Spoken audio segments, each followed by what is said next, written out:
সম্মানিত হাজিরিন, আজকের এই পৃথিবীতে সবচেয়ে বেশি যে জিনিসটা আমরা দেখছি সেটা হচ্ছে একে অপরের পরনিন্দা, গীবাত, শেখায়াত। এই জিনিসগুলো আমাদের সমাজে, রাষ্ট্রে, পরিবারে অত্যন্ত বেশি পরিমাণে হয়ে গিয়েছে। বর্তমান পরিস্থিতিতে রাজনৈতিকের মধ্যে তো গীবাত ছাড়া কোনো কথাই নেই। একে অপরকে এ আরেকজনকে দিচ্ছে গালি, সে আরেকজনকে দিচ্ছে। এভাবে আমাদের ভিতরে গীবাতের চর্চা এটা অত্যন্ত বেশি দেখা যাচ্ছে বর্তমানে। সম্মানিত হাজিরিন, গীবাতের চর্চা যেহেতু বেশি, সেজন্য আজকে মনে মনে নিয়ত করলাম যে আমরা গীবাত সম্পর্কে আলোচনা করব। আজকে আমাদের ভিতরে অনেকে আমরা আছি যারা গীবত কাকে বলে জানি না, বুঝি না। এজন্য গীবত সম্পর্কে আলোচনা করা, যাতে করে আল্লাহ তাআলা আমাকে এবং আপনাদেরকে গীবত থেকে বাঁচার তৌফিক দান করে। সম্মানিত হাজিরিন, বর্তমান পরিস্থিতিতে একজন ব্যক্তিকে আমি জিজ্ঞাসা করেছিলাম কিছুদিন আগে যে ভাই, এই যে আপনি লেখালেখি করেন ফেসবুকে, খালি গীবত আর গীবত, কেন করেন এগুলো? তো সে বলল, গণতান্ত্রিক যে সমস্ত রাজনৈতিক দল এটা একে অপরের বিরুদ্ধে কথা বলতে পারে, এটা তাদের ক্ষেত্রে জায়েজ, মানে তারা জায়েজ বানিয়ে নিয়েছে। তো তারা কি বলছে যে গণতান্ত্রিক রাজনৈতিকের মধ্যে একে অপরের সমালোচনা করবে, আলোচনা করবে, এটাই স্বাভাবিক। তো সম্মানিত হাজিরিন, মানে গীবত এমনি তো হারাম, গীবত করা তো জায়েজ নেই। তো ভাইরা আমার, তো গীবত বর্তমান পরিস্থিতিতে আমাদের মধ্যে সাধারণ একটা বিষয় হয়ে গেছে, মামুলি একটা বিষয়ে পরিণত হয়ে গেছে। আল্লাহ তাআলা বলেন, ইয়া আইয়ুহাল্লাযীনা আমানু, হে ঈমানদারেরা, হে মুমিনরা, ইজতানিবু কাসীরাম মিনাজ-যন্ন, তোমরা একে অপরের প্রতি কি করো? অনুমান থেকে বেঁচে থাকো, অনুমান করিও না। আজকে আমাদের দেখা যায় যে আমরা একে অপরের প্রতি অযথা অনুমান করে বসে থাকি। আল্লাহ তাআলা বলেন, ইজতানিবু কাসীরাম মিনাজ-যন্ন, তোমরা একে অপরের মধ্যে অনুমান করিও না, অনুমান থেকে তোমরা বেঁচে থাকো। এটা এক নম্বর কথা এই আয়াতের। ইন্না বা'দায-যন্নি ইসমুন ওয়া লা তাজাসসু ওয়া লা ইয়াগতাব বা'দুকুম বা'দা। আল্লাহ পাক রব্বুল আলামিন এই আয়াতের মধ্যে আরেকটি কথা বলেন, সেটা হচ্ছে আল্লাহ তাআলা বলেন, আর তোমরা গোপন বিষয়ে অনুসন্ধান করিও না, কাহারও গোপন বিষয়ে অনুসন্ধান করিও না। আজকে আমরা মানুষের দোষ ত্রুটিগুলো খুঁজে খুঁজে বাহির করি। আল্লাহ তাআলা বলেন, ওয়ালা তাজাসসু, তোমরা মানুষের গোপন দোষ ত্রুটি এটা খুঁজে খুঁজে বাহির করিও না। এই আয়াতের 3 নম্বর বিষয় হচ্ছে আল্লাহ বলেন, ওয়ালা ইয়াগতাব বা'দুকুম বা'দা, তোমরা একে অপরের গীবত শেখায়ত করিও না, পরনিন্দা করিও না। বলেন তো এই আয়াতে আল্লাহ তাআলা কয়টি কথা বলেছেন? একটু জোরে বলেন, কয়টি কথা? 3টি কথা। কয়টি? 3টি কথা বলেছেন। 1 নম্বর, অনুমান করতে নিষেধ করেছেন আল্লাহ। 2 নম্বর, মানুষের দোষ ত্রুটি যেগুলো আছে, এই দোষ ত্রুটিগুলো আল্লাহ তাআলা খুঁজতে নিষেধ করেছেন। 3 নম্বর হচ্ছে, তোমরা একে অপরে মানুষের গীবত করিও। আল্লাহ তাআলা 3টি জিনিস এই আয়াতের মধ্যে বললেন। এবং আল্লাহ তাআলা আয়াতের শেষের দিকে বলেন, আইয়ুহিব্বু আহাদুকুম আন ইয়াকুলা লাহমা আখিহি মাইতা, রব্বুল আলামিন বলেন, তোমরা কি মৃত্যু ভাইয়ের গোশত খাওয়া পছন্দ করো? তোমরা তোমাদের আপন মৃত্যু ভাইয়ের গোশত খাওয়া কি পছন্দ করো? আল্লাহ তাআলা বলেন, ফাকারিহতুমুহ, তোমরা তো তা পছন্দ করো না, মৃত্যু ভাইয়ের গোশত খাওয়া তোমরা পছন্দ করো না। আল্লাহ তাআলা বলেন, ওয়াত্তাকুল্লাহ, অতএব তোমরা আমাকে ভয় করো, আল্লাহকে ভয় করো। ইন্নাল্লাহা তাওয়াবুর রহিম, আল্লাহ বলেন নিশ্চয় আল্লাহ তাআলা তাওবা কবুলকারী এবং দয়ালু। সম্মানিত হাজিরিন, এই আয়াতের মধ্যে তিনটি জিনিস বলা হয়েছে। এই তিনটি জিনিসই গীবতের অন্তর্ভুক্ত। মানুষের দোষ ত্রুটি খোঁজা এটা গীবতের অন্তর্ভুক্ত। মানুষের ভিতরে যে কি আছে না আছে এটা আমি অনুমান করা, এটাও গীবতের অন্তর্ভুক্ত। এরপরে ডাইরেক্টলি মানুষের কথা আলাপ আলোচনা করা, এটাও গীবতের অন্তর্ভুক্ত। এখন আসেন, গীবত কাকে বলা হয়, গীবত কাকে বলে, এ সম্পর্কে নবীজি সাল্লাল্লাহু আলাইহি ওয়াসাল্লাম বলেন, তিরমিজি শরীফের 1934 নম্বর হাদিস, হযরতে হুরায়রা রাদিয়াল্লাহু তাআলা আনহু থেকে বর্ণিত হাদিসটি। তিনি বলেন, একজন সাহাবী নবীজি সাল্লাল্লাহু আলাইহি সাল্লামের কাছে আসলেন, আসার পর জিজ্ঞাসা করলেন, কিলা ইয়া রাসূলুল্লাহ মাল গীবাহ, হে আল্লাহর রাসূল, গীবত কাকে বলে, গীবত জিনিসটা কি? এটা নবীজি সাল্লাল্লাহু আলাইহি ওয়াসাল্লাম বলেন, যিকরুকা আখাকা বিমা ইয়াকরাহু, গীবত বলা হয় যে তুমি তোমার ভাইয়ের প্রসঙ্গে এমন আলোচনা করা যে আলোচনা তোমার ভাই অপছন্দ করে। গীবত কাকে বলা হয়? ধরেন যে একজন ব্যক্তির ব্যাপারে যে আলোচনাটা তার সামনে করলে ওই ব্যক্তিটা মন খারাপ করত, সে পছন্দ করতো না এই কথা বলা, এইটাকে গীবত বলা হয়। সম্মানিত হাজিরিন, তাহলে আমরা জানলাম গীবত কাকে বলা হয়। গীবত কাকে বলা হয় বলেন? কোনো ভাইয়ের সমালোচনা করা, সেই সমালোচনা যদি ওই ভাইয়ের সামনে করা হইতো তাহলে সে ভাইটা এটাকে কি করতেন? অপছন্দ করতেন। এটাকে বলা হয় গীবাত।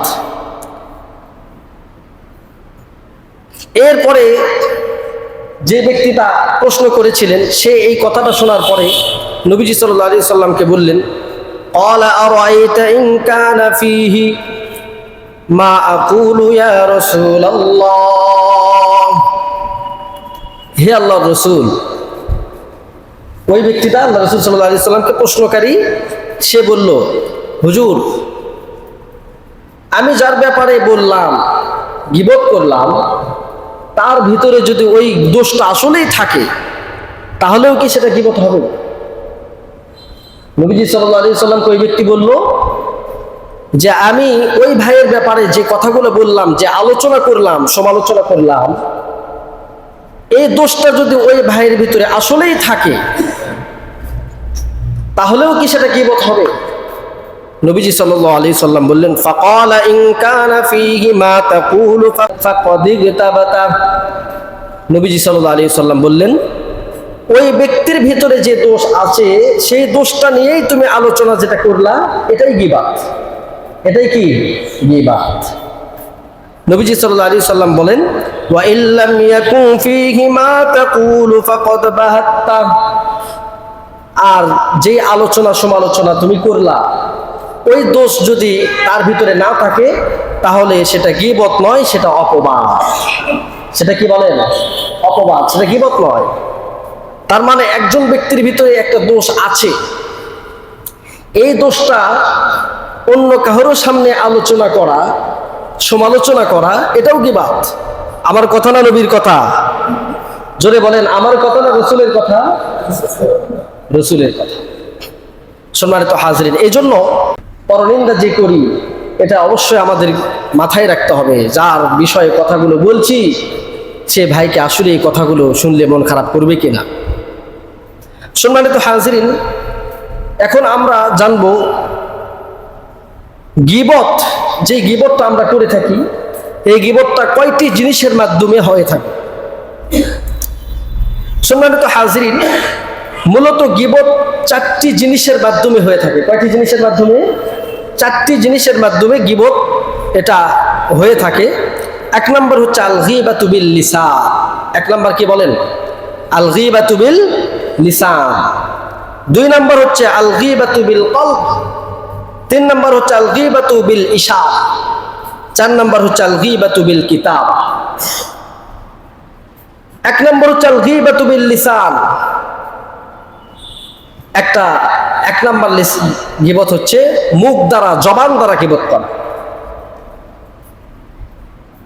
জিহুব্বার গীবত করা। সম্মানিত হাজরিন, জিহুব্বার গীবত সম্পর্কে নবীজি সাল্লাল্লাহু আলাইহি ওয়াসাল্লামের কঠিন কথা। সহিহ বুখারীর 6477 নম্বর হাদিসে নবীজি সাল্লাল্লাহু আলাইহি ওয়াসাল্লাম বলেন, ইন্নাল আবদা লা ইয়াতাকাল্লামু বিল কালিমাতি ইয়াতাবায়ানু ফিহা ইয়াজিল্লু বিহা ফিন নারি আবাদা মিম্মা বাইনাল মাশরিক। নবীজি সাল্লাল্লাহু আলাইহি ওয়াসাল্লাম বলেন, কেউ যদি কোনো ব্যক্তির ব্যাপারে কোনো গীবত করে, এই কথার পরিমাণ কি হবে এই চিন্তা সে করে না, মাথায় রাখে না। কোনো ব্যক্তি, একজন ব্যক্তি আরেকজন ব্যক্তির বিরুদ্ধে গীবত করেছে, কিন্তু সে চিন্তাও করে নাই যে কথাটা বলেছি, যে গীবতটা করেছি, এই কথার ভার কি পরিমাণ হবে এটা চিন্তাও করে নাই। নবীজি সাল্লাল্লাহু আলাইহি ওয়াসাল্লাম বলেন, এই একটা অনার্থক কথার কারণে দুনিয়ার পশ্চিম এবং পূর্ব থেকে যত বড় হবে, এত দূর পরিমাণ তার জাহান্নামের নিচে সে চলে যাবে। বলেন না নাউযুবিল্লাহ। এই দুনিয়ার পশ্চিম থেকে পূর্বে যত দূর হবে, তার চেয়ে তো বেশি জাহান্নামের নিচে সে চলে যাবে। সামান্য একটা কথা, একটা গীবত, একজন ব্যক্তির পরনিন্দা করেছে, এটার কারণ নবীজি সাল্লাল্লাহু আলাইহি ওয়াসাল্লাম এক সাহাবীকে রমজান মাসের আগে তাকে সে জিজ্ঞাসা করেছিল, হে আল্লাহর রাসূল, আমাকে আপনি আমল শিক্ষা দেন, আমলের কথা বলে দিন, রমজান মাসে আমি আমার জীবনকে কিভাবে কাটাবো। রাসূল সাল্লাল্লাহু আলাইহি ওয়াসাল্লাম তাকে যাকাতের শিক্ষা দিলেন। নবীজি সাল্লাল্লাহু আলাইহি ওয়াসাল্লাম তাকে রোজার শিক্ষা দিলেন, হজের শিক্ষা দিলেন। হুজুর পাক সাল্লাল্লাহু আলাইহি ওয়াসাল্লাম তাকে তারাবির শিক্ষা দিলেন, ইবাদত শিক্ষা দিলেন। এরপরে ওই ব্যক্তি আর কোনো কথা না বলে চলে যাবে, এমন অবস্থায় নবীজি সাল্লাল্লাহু আলাইহি ওয়াসাল্লাম তাকে ডাক দিয়ে বলল, আসল কথা তো তোমাকে আমি বলি নাই, আসল কথা আমি তো তোমাকে বলি নাই, আসল ইবাদত তো তোমাকে আমি বলি নাই। হুজুর পাক সাল্লাল্লাহু আলাইহি ওয়াসাল্লাম তার নিজের জিহ্বাকে ধরলেন, ধরার পর বললেন, কুফা আলাইকা হাযা, তুমি যদি এই জিহ্বাকে নিয়ন্ত্রণ করতে পারো, এই জিহ্বাকে তুমি যদি নিরাপদ রাখতে পারো, তাহলে এতক্ষণ যত ইবাদতের কথা বলে দিলাম, নামাজ, রোজা, হজ, যাকাত, সমস্ত ইবাদতগুলো তোমার জন্য করা সহজ হবে। অতএব তুমি জিহ্বার হেফাজত করো। জিহ্বার যদি হেফাজত করতে পারো, তাহলে সমস্ত ইবাদত তোমার জন্য করা সহজ। জিহ্বার হেফাজত যদি না করতে পারি, তাহলে আমাদের জন্য ইবাদত করাটা কষ্ট। ইবাদত করব, কিন্তু ইবাদতের সওয়াব চলে যাবে অন্য যার গীবত করলাম তার। একটা হাদিস আছে যে ব্যক্তির গীবত করা হয়, এই গীবত যে যার করলাম, আমার যে নেকি, এই নেকিগুলো তার কাছে চলে যায়, আর তার গুনাহগুলো আমার কাছে চলে আসে। এজন্য আমার এই নামাজ, হজ, যাকাত আর জিহ্বাকে যদি নিয়ন্ত্রণ না করতে পারি, তাহলে এটা করে লাভ আছে? সবগুলো তো যার গীবত করব তার আমল নামায় চলে যায়।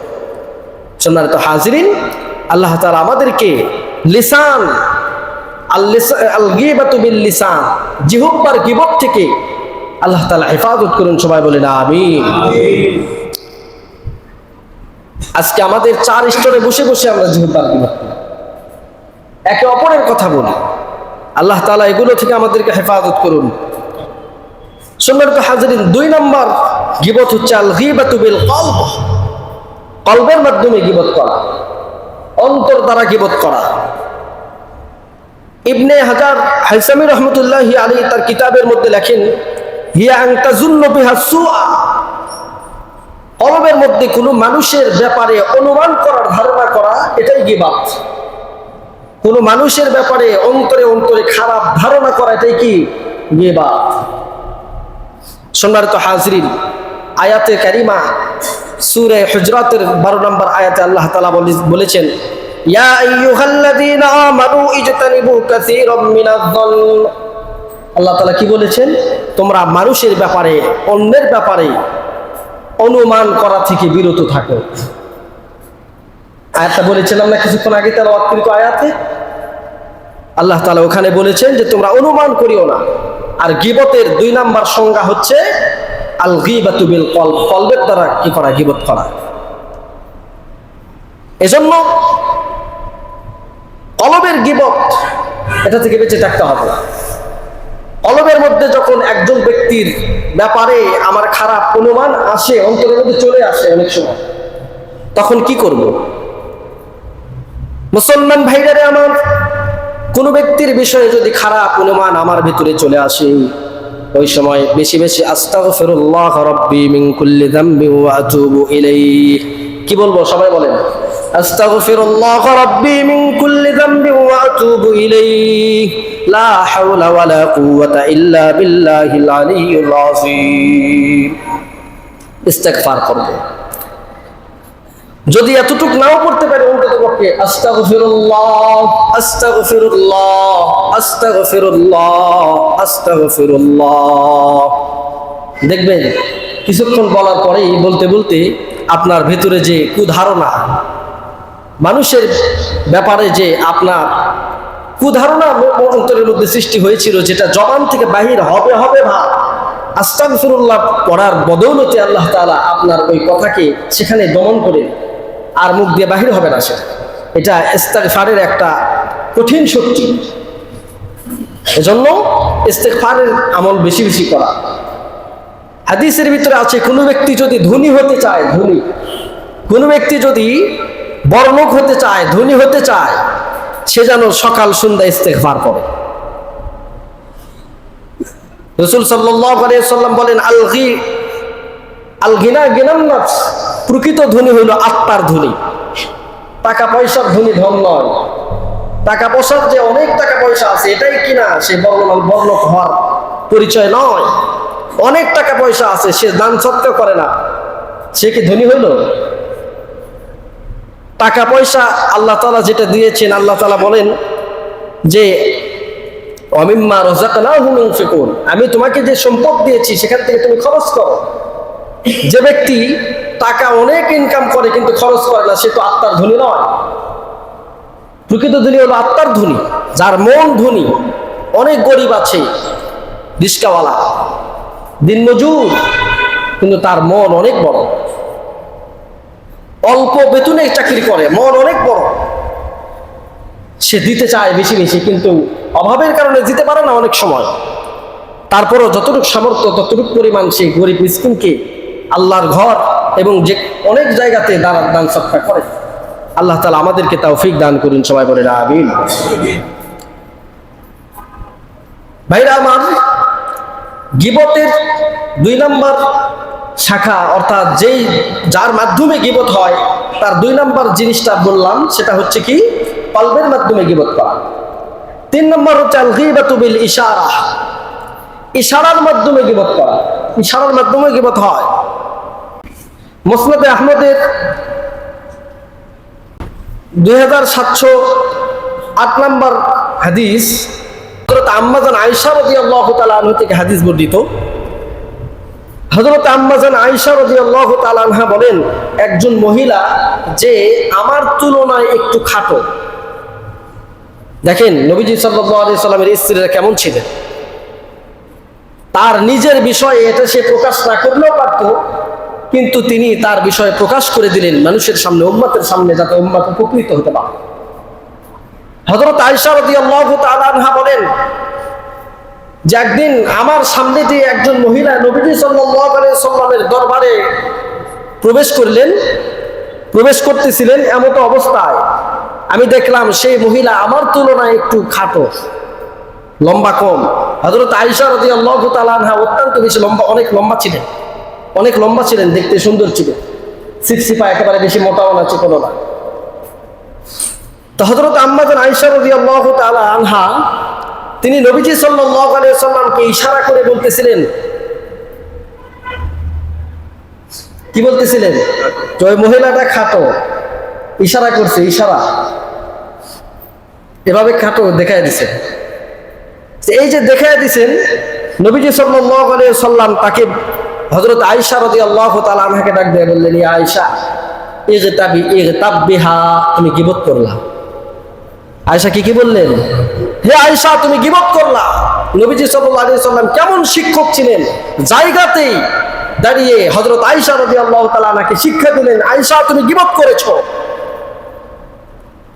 এই কথা আবার আয়েশা রাদিয়াল্লাহু তাআলা আনহা গোপন করলে পারতেন, কিন্তু হাদিসে উনি বলে দিয়েছেন সবার সামনে, যাতে পুরা পৃথিবীর উম্মতরা শিক্ষা অর্জন করতে পারে যে ইশারার দ্বারা যদি কাউকে খাটো করা হয়, ছোট করা হয়, কারোর দিকে ইঙ্গিত করে যদি তার বিরুদ্ধে কোনো আচরণ করা হয়, তাহলে সেটাও গীবত।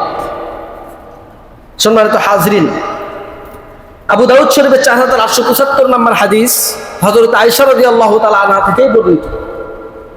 আম্মা জান আয়েশা রাদিয়াল্লাহু তাআলা আনহা থেকে বর্ণনা, তিনি বলেন যে আমি নবীজি সাল্লাল্লাহু আলাইহি সাল্লামের আরেকটা স্ত্রী ছিল, তার নাম সুফিয়া।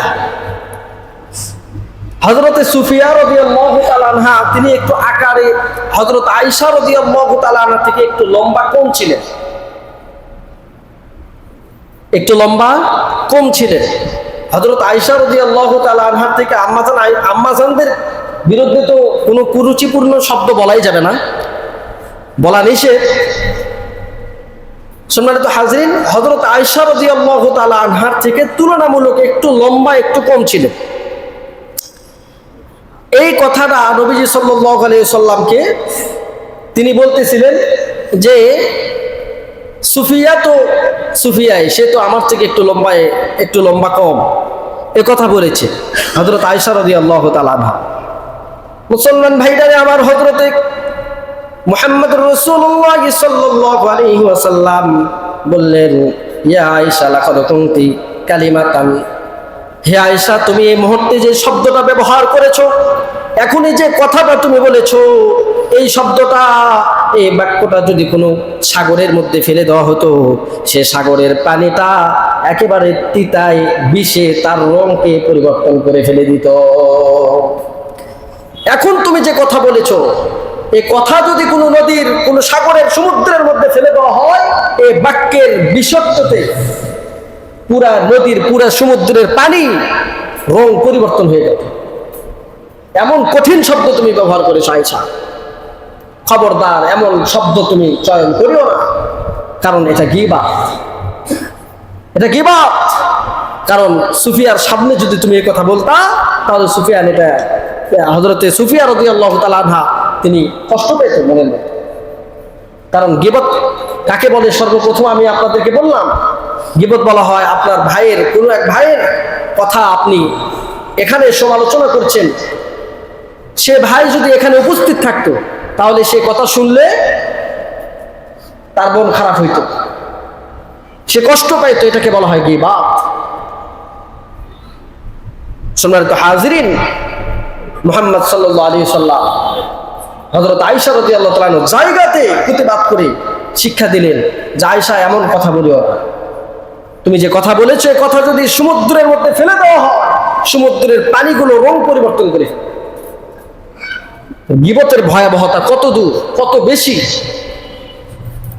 সম্মানিত হাজিরিন, এখন তো বর্তমান আমরা, আমাদের একটা রফিকুল ইসলাম মাদানী বক্তা আছে না, আকারে একটু ছোট, এটা কে বানিয়েছে? কে বানিয়েছে? আল্লাহ বানিয়েছে না? ওনাকে নিয়ে অনেকে ট্রল করে, দেখেন ইউটিউবে ঢুকলে দেখবেন তার কি বয়, অনেক উপরে, ইউটিউবের উপরে যে থাম্বনেল থাকে, থাম্বনেলের মধ্যে লেখা থাকে অনেক কথা, যে কথাগুলো উনি নিচে পড়লেও কষ্ট পায়। আবার দেখা গেছে যে অনেক মানুষ আছে চোখে দেখে না, অন্ধ, তাকে কানা বললে, তার চোখ নাই ঠিক আছে, কিন্তু কানা বলে ডাক দিলে কিন্তু সে কষ্ট পায়। এই কানা বলে যে ডাক দেওয়া, এটাও গীবত। একজন ব্যক্তি পা নাই, ল্যাংড়া, ওই ব্যক্তিকে ল্যাংড়া বলে ডাক দিলে সে কষ্ট পায়। এই যে তারে আপনি ল্যাংড়া বলে ডাক দিলেন, বা অন্যজন সাথে যখন আলোচনা করতেছিলেন বলতেছিলেন ওই ল্যাংড়া বলেছে বা ওই কানা বলেছে, এই যে এভাবে আপনি বললেন ইশারা দিয়ে, এটা গীবত। এই যে যতটুকু শব্দ আপনি চয়ন করলেন, আল্লাহ রাসূল বলেন এই শব্দটা যদি কোনো সাগরের মধ্যে ফেলে দেওয়া হয়, এই কথার বিষাক্ততে, এই কথার বিষে সমুদ্রের পানিগুলো রং পরিবর্তন করে ফেলবে। এতই কঠিন কথা। আল্লাহ তাআলা এই সমস্ত কথা থেকে আমাদেরকে হেফাজত করুন, সবাই বলেন আমিন। 4 নম্বর গীবত হচ্ছে, 4 নম্বর গীবত বলতে আমরা যে অঙ্গ প্রত্যঙ্গ দিয়ে গীবত করে থাকি, সে অঙ্গ প্রত্যঙ্গের 4 নম্বর গীবত আল গীবাতু বিল কিতাব, লেখার মাধ্যমে গীবত করা। বর্তমান সময়ে লেখার মাধ্যমে গীবত করা সবচেয়ে বেশি। ফেসবুকে গীবত, একে অপরকে যত গালি দিতে পারে, একে অপরের বিরুদ্ধে যত কথা লিখতে পারে। ফেসবুক হচ্ছে একটা গজব। এই গজবের মধ্যে আমরা আরেক গজব করি। আল্লাহ তাআলা আমাদেরকে হেফাজত করেন, সবাই বলেন আমিন। ইমাম গাজ্জালী রাহমাতুল্লাহি আলাইহি বলেন, মানুষ কথা বলার সিস্টেম, মানুষের কথা বলার সিস্টেম 2 প্রকার। মানুষ কথা বলে 2টা পদ্ধতিতে। 1 নম্বর মানুষ তার জবান দিয়ে কথা বলে, আর 2 নম্বর মানুষ তার লেখার মাধ্যমে কথা বলে। জবানের গীবতের কথা তো আপনাদেরকে বললাম। দ্বিতীয়ত হচ্ছে লেখার মাধ্যমে গীবত করা। কোন ব্যক্তির বিরুদ্ধে, কোন ব্যক্তিকে লেখতে গিয়ে যদি আপনি তার বিরুদ্ধে আচরণ করেন, এটা গীবত। আল্লাহ তাআলা এই লেখার গীবত থেকে আমাদেরকে হেফাজত করুন, সবাই বলেন আমিন। সম্মানিত হাজিরিন, এই যে গীবত, আমরা 4 জিনিসের মাধ্যমে গীবত করে থাকি। এই 4 জিনিসের 4 মাধ্যমে গীবত, এটা আবার 5 প্রকার। বিশেষ করে 5 ধরনের গীবত আমরা করে থাকি। 4টা অঙ্গ প্রত্যঙ্গ দিয়ে 5 ধরনের গীবত করি। কয় ধরনের গীবত বলেন? 5 ধরনের গীবত। 1 নম্বর হচ্ছে শারীরিক গীবত করে থাকি আমরা। কি গীবত বলেন? শারীরিক গীবত। 2 নম্বর হচ্ছে চারিত্রিক গীবত। শারীরিক গীবত বলতে ওই যে বললাম, খাটোকে খাটো বলা যাবে না, অন্ধকে অন্ধ বলা যাবে না, বা একজন ব্যক্তি একটু মোটা বেশে মোটু, মটকা, এই যে বললাম, এটা গীবত, এটা করা যাবে না। চারিত্রিক গীবত, একজন ব্যক্তি ভালো, আসলে ভালো, কিন্তু তার চরিত্রের মধ্যে কলঙ্কের দাগ লাগানো, এটা গীবত। সম্মানিত হাজরিন, 3 নম্বর হচ্ছে বংশীয় গীবত। বংশের নাম ধরে ধরে গীবত করি। বিশেষ করে যারা আমাদের এলাকাতে আমরা ছোটবেলা থেকে দেখে এসেছি, যারা কাপড় বানায়, তাদেরকে কি বলা হয়? শেখ পরিবার, শেখ তাদের গোষ্ঠীর নাম। তাদেরকে গালি হিসেবে বলা হয় জোলা। কি বলা হয়? জোলা। জোলা মানে এটা তাদের গালি। এই যে বংশের নামে গীবত করা, চোরের বংশ চোর। অনেকে আছে যে তার বাপ দাদা চুরি করতো, পরে সে ভালো হয়ে গেছে, নামাজ কালাম পড়ে, এখন তার সন্তানেরা ভালো। তো দেখা গেছে যে যখন তাকে গালি দেওয়া হয়, তাদের বাপ দাদার নাম ধরে গালি দেওয়া হয় যে চোরের বেটা চোর। এই যে বলা হলো, এটা গীবত। আল্লাহ তাআলা এই সমস্ত গীবত থেকে আমাদেরকে হেফাজত করুন। 4 নম্বর পোশাকের গীবত। একজন ব্যক্তি, অনেকে দেখা যায় যে মসজিদে আসে না, জীর্ণ শীর্ণ পোশাক পরে নামাজ পড়তে আসে, তার বিরুদ্ধে আবার সে ডাইরেক্ট বলতে পারে না, আবার আরেক মুসল্লিকে ডাক দিয়ে বলে, দেখ কি পোশাক পরে আসছে, তার কোনো হুঁশ জ্ঞান কিচ্ছু নাই, নামাজ পড়তে আসছে সিরা ফাটা পাঞ্জাবি পরে। আসলে এরকম গীবত। আসলে ভাই, তার যদি সামর্থ্য থাকতো হয়তো বা সে আসতো, আর যদি সামর্থ্য নাও থাকে, ওই যে বললাম যে একজন ব্যক্তির ভিতরে দোষ, একজন ব্যক্তির ভিতরে যে বিষয়ে আপনি গীবত করছেন, সে দোষটা তার ভিতরে আছে, তারপরও ওই বিষয়ে বলা যাবে না। কোন বিষয়ে বলা যাবে সে বিষয়ে সামনে আমি বলতেছি, সামনে বলবো ইনশাআল্লাহ। যাই হোক, পোশাকের গীবত এটা করা যাবে না। 5 নম্বর হচ্ছে পরোক্ষ গীবত। পরোক্ষভাবে গীবত করা মানুষের। দেখা গেছে যে 4 স্টোরে বসে আছেন, যে একজন ব্যক্তির বিরুদ্ধে আপনার গীবত করছেন, নাম ধরে ধরে গীবত করছেন, হ্যাঁ অমুকে এই অমুকে সেই, পরোক্ষভাবে এভাবে গীবত করা। যাই হোক, এই 5টা গীবত, এই 5 গীবত থেকে আল্লাহ তাআলা আমাদেরকে বাঁচার তৌফিক দান করুন, সবাই বলেন আমিন। গীবতের ভয়াবহতা, গীবত করলে কি ক্ষতি হবে, সম্মানিত হাজিরিন, গীবতের ভয়াবহতা সম্পর্কে নবীজি সাল্লাল্লাহু আলাইহি ওয়াসাল্লাম বলেন, আল গীবাতু আশাদ্দু মিনাজ জিনা। গীবত হচ্ছে জিনার চেয়েও নিকৃষ্ট, ব্যভিচারের চেয়েও নিকৃষ্ট হচ্ছে গীবত। আল্লামা নাসিরউদ্দিন আলবানী রাহিমাহুল্লাহ, আহলে হাদিসদের ইমাম, সিলসিলাতুস সহিহার 1871 নম্বর হাদিসের মধ্যে উনি লেখেন, নবীজি সাল্লাল্লাহু আলাইহি ওয়াসাল্লাম বলেছেন, সুদের 72টা স্তর আছে। সুদের শাস্তির 72টা স্তর আছে। তার মধ্যে সর্বনিম্ন স্তর হচ্ছে, যে ব্যক্তি সুদ খায় সে তার মায়ের সঙ্গে জেনা করে। বলেন না নাউযুবিল্লাহ। যে ব্যক্তি সুদ খায় সে তার মায়ের সঙ্গে জেনা করে, এরকম নিকৃষ্ট সর্বনিম্ন হচ্ছে এটা। সুদের সর্বোত্তম শাস্তি হলো যে কোন ব্যক্তি অন্য ভাইয়ের সমালোচনা করলো, অন্য ভাইকে ছোট করলো, অন্য ভাইয়ের সমালোচনা করে তাকে অপমান করলো, এটা হচ্ছে সর্বোত্তম, সবচেয়ে বড় সুদের ভয়াবহতা। সম্মানিত হাজরিন, কোন ব্যক্তি যদি তার একজন ভাইকে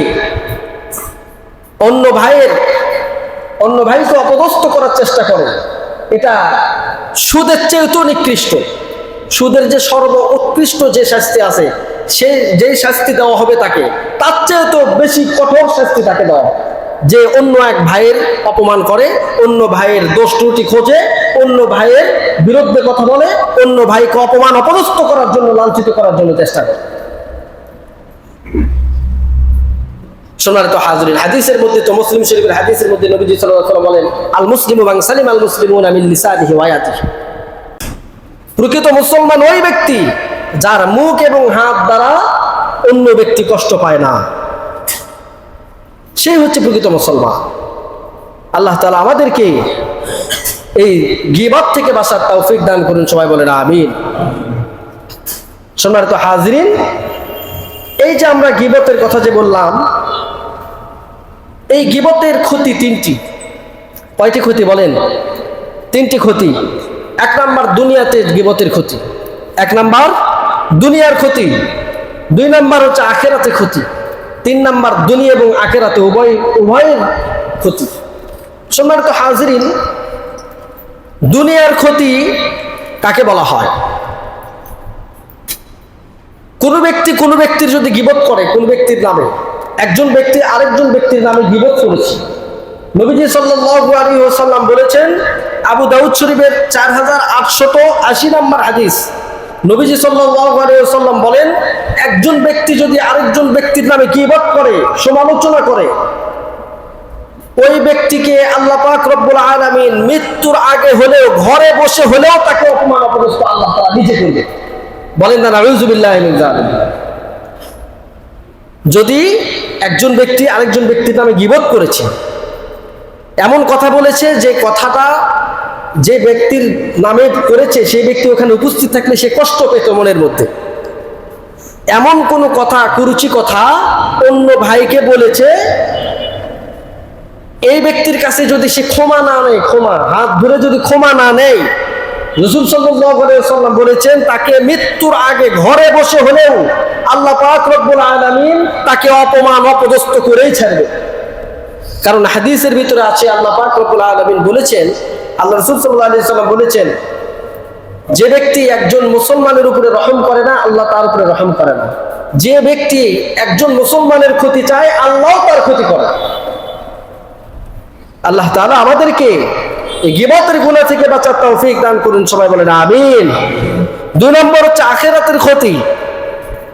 আখিরাতের ক্ষতি হচ্ছে আবু দাউদ শরীফের 4878 নম্বর হাদিস, আনাস ইবনে মালিক থেকে বর্ণিত, নবীজি সাল্লাল্লাহু আলাইহি ওয়াসাল্লাম যখন মেরাজে গিয়েছিলেন, এই মেরাজে যখন গেলেন, নবীজি সাল্লাল্লাহু আলাইহি ওয়াসাল্লাম মেরাজ থেকে এসে হাদিসটা বলেন, হযরত আনাস রাদিয়াল্লাহু তাআলা আনহু থেকে তিনি শুনে এই হাদিসটা বর্ণনা করেছেন। হযরত আনাস রাদিয়াল্লাহু তাআলা আনহু বলেন, নবীজি সাল্লাল্লাহু আলাইহি ওয়াসাল্লাম বলেছেন যে হুজুর পাক সাল্লাল্লাহু আলাইহি ওয়াসাল্লাম যখন মেরাজে রওনা করলেন, মেরাজে যাওয়ার সময় দেখেন একজন ব্যক্তি তার হাতের মধ্যে তামা, নখের মধ্যে নখগুলো তামার নখ, এই নখ দিয়ে সে তার বুকের মধ্যে এরকম আঁচড়াইতেছে আর তার এই চোয়ালের মধ্যে আঁচড়াইতেছে।